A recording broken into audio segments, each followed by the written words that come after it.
Okay, so we've successfully solved one of our tasks. Let's look at the other puzzle in the DIY workbench and see if we can make any progress on it. It's probably going to be a part 1 of a puzzle that goes somewhere else. Recipes. Oh wow, lots of stuff. Let me just scroll down and see how much of this we have. Ah, we're making a cube. Oh wow, there's a lot of stuff. In the world of sandwiches, not everyone is in alignment. You can find different charts and rules, but they're a bit too square. Here at DIY Diner, we take it to a whole new dimension. From sandwich purists to the more rebellious diners. Oh no, I think I know exactly where this is going. We're sure to have something that suits everyone's fancy. So we have, what is that? Is that the BLT there in the corner? Let me scroll up and see. I think that's the BLT in the corner. And then we have what appears to be 3 axes. And then we have some diners. I don't care what form they come in. I just need that delicious bread, meat, and lettuce combo. That is just right. What do we have? We have our diners are sitting at 4 different tables, 3 diners per table. Ah, right. Each of these sandwiches has a letter on it. So the letters are probably going in these boxes here. And that's going to give us some sort of answer. But there's something online called the sandwich alignment chart. And there are 2 axes here. There's a set of axes for the ingredients and how important you feel the ingredients of a sandwich are. If you feel like a sandwich should only contain typical ingredients, such as like lunch meats, cheeses, and like lettuce and stuff, then you might be a purist. If you're okay with some slightly more obscure, but still very reasonable ingredients, you might be okay with things like a chip buddy. It looks like that's French fries, a hot dog, and like stuff in a burrito. Whereas if you're a rebel, you're okay with literally any food being in a sandwich, such as things from ice cream or Pop-Tart ingredients. That's the ingredient axis. Then there's the structural axis. So how much like a sandwich does your sandwich have to look? You know, does it have to be 2 slices of bread on top of each other? If so, you might be a structural purist. If you're neutral, you might be okay with just essentially 2 pieces of bread, but maybe also connected at the bottom, like a sub. Is a sub a sandwich? If you feel like a sub's a sandwich, then you're probably okay structurally with a hot dog being a sandwich or an ice cream taco, and that might come down to ingredients. And then there's the structural rebel, who says pretty much any food enveloped in any way is okay for a sandwich. So like anything that's wrapped around something else structurally is a sandwich. I'm gonna label each of these. Yeah, we need to figure out what the third axis is. Taste is possible. I'm avoiding flour at the moment for spring and summer, though I'm fine with any kind of fillings contained between 2 matching pieces of bread. I don't like bread, but I still want a floury shell. So I think it's like, how important is bread, perhaps? Okay, I think they might just be splitting ingredients into the ingredients that are on the inside versus the ingredients that are on the outside, so the type of bread. I'm going to call this axis bread. Actually, just to show you what I'm doing, BLT has the letter A inside of the square here. So we're just going to put the letter A here, because these are going to be important later. A hot dog is probably pure neutral on everything, right? Well, no, because it's actually bread. Hot dog's actually bread. So I think hot dog is going to go here. Unicorn cotton candy taco. So definitely ingredient rebel. Cotton candy shell. I feel like this is structurally neutral, but bread rebel and ingredient rebel. All right, so sub is on our original alignment chart. We know it's ingredient pure, but and we also know it's bread pure, but it's structurally neutral. So sub goes here. Okay, on to ravioli. Ravioli. So we have thin pasta dough enveloping. So structural rebel. So we're completely enveloping something. Thin pasta dough. I feel like that's bread neutral. A filling of spinach and cheese. I'm going to go ingredient neutral for that one. KFC Double Down. Bacon and cheese between 2 pieces of fried chicken. I like how they added not vegetarian friendly. Ingredient pure. structural, pure, but bread rebel. So this goes down here. Grilled pineapple with Nutella. Okay, so definitely bread rebel. Structurally pure. Uh-oh. Is our s'mores flour-based?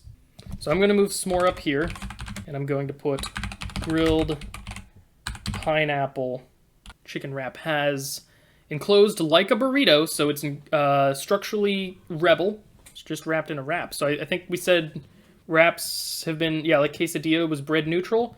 So is this structurally rebel, ingredient pure? Yeah, just with chicken. Yeah, just like the quesadilla was chicken. Okay, so we're doing chicken wrap here. All right, so that leaves us with these 4 things. Do we at least have 2 that are bread pure? Pita pockets, bread pure, Uncrustables are bread pure. Okay, so yeah, because then our bacon wrapped is our missing from the bottom, and cannoli is the missing from the middle one. So it's just a matter of shifting things around within their specific charts. Uncrustables, I would say, are structurally rebel, so that's good. We have it somewhere in this row. And ingredient pure, yeah. Or the pita, I mean, the pita pocket is more encased than the fold over. So I would agree that if, between those 2, that this one would go structural rebel and structurally neutral. But then we have ingredient rebel. Do we agree with that for pita sandwich? Lettuce, tomatoes, and chicken. That almost sounds ingredient pure. Oh, Uncrustables. Uncrustables are not ingredient pure. See, this is weird. The ingredient thing is weird because it doesn't consider a PB&J sandwich to be a pure sandwich. Based on the description of the chart that we saw, our ingredients had to be meats and cheeses, essentially. So I think Uncrustables actually goes here. So I think we're good here. Pita sandwich. So bacon wrapped asparagus is definitely bread rebel. We got to fit it somewhere into this bottom chart down here. I feel like asparagus is not a pure ingredient. So something over here has to slide over, I think. Structurally, I feel like this is also a rebel. So something has to slide down as well. So are we saying if it's open on like any side, it counts more as a hot dog or than as a burrito? Because that might help solve our cannoli problem as well. If our cannoli is structurally neutral, because our cannoli's open at 2 ends, then it would go here. So in this case, our bacon-wrapped asparagus is structurally neutral because it's open on 2 ends. So what about the KFC Double Down? Oh, KFC Double Down had bacon. So maybe I want to switch these 2. And then I can put bacon-wrapped... I'm just going to call it bacon asparagus. Okay, this is my best guess on sorting all our sandwiches based on our sandwich alignment chart. I feel like maybe I have 1 or 2 swapped, but I feel like for the most part it's correct. So we know each of our diners is getting 3 sandwiches based on their preferences. So I feel like they're going to each specify, they're each going to specify 2 of these 3 criteria, right? Okay, so let's start with diner 1. I don't care what form they come in. So diner 1 doesn't care about structure. I just need that delicious bread, so bread pure. Meat and lettuce combo, so that's ingredient pure. So we're in this column. So we're going APT up the column for diner 1. I want traditional fillings inside. So that's ingredient pure. But the other ingredients for each don't matter as long as they're folded. That's easier to hold. So this person is ingredient pure, structurally neutral, but they don't care about the bread. So we're going here, here, and here. And then diner number 9. Basic meats and cheeses are fine, so that's ingredient pure. No need for all the trimmings. I'll take them in whatever shape or form so they don't care about the structure. Though since I'm spending money, I would like them with bread. No need for all the trimmings. So does that mean we're actually ingredient neutral, perhaps? So this could be PAY going up this middle column. Dipspatot. Dipspatot. So I think I probably definitely have some things mixed up. Tonakister. Tassoktner. Okay, that's not getting me anything. A hot dog is definitely a taco. Wraps I would describe as a bowl. What did we have that was sushi? We had our bacon asparagus was sushi. I think tamale and In-N-Out protein were both bowls. Tamale is a calzone. Oh, you're saying each individual row? Oh, I see what you're saying now. So PBS CEO? It's? Okay, so maybe apt is correct. Dip spot taut if you read columns. So I have words in columns as well? What does that mean for me? Dagum's pointing. The rows are also hinted at for each of the diners, i.e. just right is apt. Oh. Just right is apt. Okay, so that makes sense. So the columns are coincidences, I guess. Or maybe that's something that gets used for a different puzzle. So does Diner 9 pay make sense? I'm spending money, yeah. Alright, so we know that our top layer is pretty much correct, and hopefully we can use that to figure out what's going on with the bottom layers. Alright, so we've settled diners 1, 9, 8, and 12. Diner number 4. So that's structurally neutral, and we're confirming that sushi is neutral. Is our clue word more sustainable? Eco, so it's eco. So we're switching soft shell taco and quesadilla, right? Why? Is it just because a quesadilla doesn't have, like, leafy ingredients? It's just a meat and a cheese? I'm avoiding flour at the moment for spring and summer. Spring and summer. So those are seasons. That's probably our hint. Is it SDT for, like, summer daylight savings time? Oh, so DST might be correct. Dance around the subject. Or pause, is pause a dance? P-A-S? Ah, pause is a step in dancing, especially in classical ballet. Okay. I feel like I need to write a PhD thesis on sandwich structures after this. For each is in here. The outer ingredients for each. Okay, so this is per. So I'm locking in that R for the Bulgogi Kimbap. So your STY, sty. Sty is very messy. Okay, locking those in. This has to be correct. It has to be its. I just don't see why. Its is correct. Something belonging to something is its. Oh, to belong on my plate. Okay, so we have these. I guess I don't probably need to do much more with this. We have our words. We've done our sorting. I feel like that's probably about as far as we can go with this puzzle without having the other puzzle available. Let's go to Jolly Red Treasure Trawler. Jolly Red Treasure Trawler. And as with every location, it looks like we have 2 puzzles here. Music Collection. Okay, let me mute.